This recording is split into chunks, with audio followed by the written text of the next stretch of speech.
It was a somber day in Shanksville as the family members of the 40 passengers and crew members of Flight 93 were met back at the site by President Joe Biden, Vice President Kamala Harris, and former President Donald Trump. At the site where 40 people lost their lives 23 years ago today, family members walked the grounds once again. These passengers were able to rally together to make some pretty serious decisions to take the battle to the terrorists.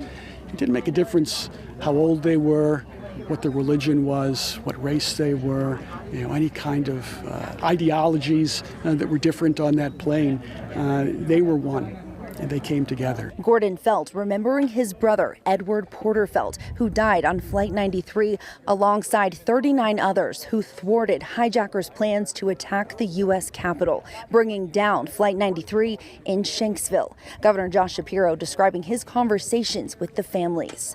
He shared with the families that one of the greatest things about America is in times of tragedy, we always come through it and we triumph.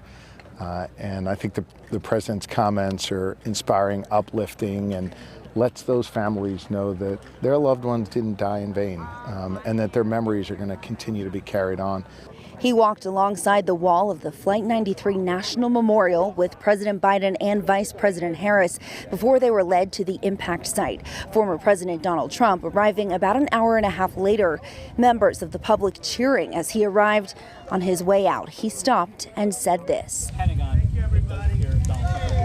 When asked if he would be sticking around to meet with President Trump, Governor Josh Shapiro said that he would be heading to Johnstown to meet with first responders immediately after, and he was not initially aware that Trump was on his way. Reporting in Shanksville, Kaylee Gunderson, Pittsburgh's Action News 4.